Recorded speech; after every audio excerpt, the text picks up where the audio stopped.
ഈ ഒരു മഴക്കാലമായതോടെ മുറ്റത്ത് ഒത്തിരി കാടുചെടികൾ പടർന്ന് പന്തലിച്ച് വളർന്നുകൊണ്ടിരിക്കുകയാണ്.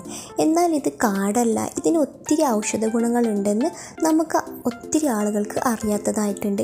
ഇതൊക്കെ നമ്മൾ കാട് പറിക്കുന്നതിൻ്റെ കൂട്ടിൽ പറിച്ച് ഒഴിവാക്കുന്ന ചെടികളാണ്. എന്നാൽ ഇതിൻ്റെ ഔഷധ ഗുണങ്ങൾ അറിഞ്ഞു കഴിഞ്ഞാൽ ഇനി ആരും ഇതൊന്നും പറിച്ച് കളയില്ല കേട്ടോ. ദശപുഷ്പങ്ങളിൽ ഉൾപ്പെടുന്ന ഈ ഒരു മുക്കൂറ്റി ചെടിയുടെ ഔഷധ ഗുണങ്ങൾ പറഞ്ഞറിയിക്കാൻ പറ്റാത്ത അത്രയും ഉണ്ട്.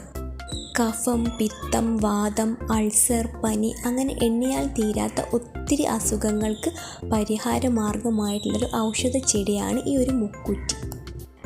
ആൻറ്റി ഓക്സിഡൻറ്റുകളാൽ സമ്പുഷ്ടമായ മുക്കൂറ്റി ചെടി വെള്ളത്തിലിട്ട് ആ വെള്ളം തിളപ്പിച്ച് കുടിച്ചു കഴിഞ്ഞാൽ നമ്മുടെ ഇപ്പോൾ എല്ലാവരുടെയും പ്രധാന പ്രശ്നമായ ഷുഗർ ലെവൽ കൺട്രോൾ ചെയ്യാനായിട്ട് പറ്റുന്നതാണ്. മുക്കുറ്റിയുടെ നീര് ഇടിച്ച് പിഴിഞ്ഞ് കുടിക്കുന്നത് നമ്മുടെ രക്തം ശുദ്ധിയാവാനും സഹായിക്കുന്നതാണ്.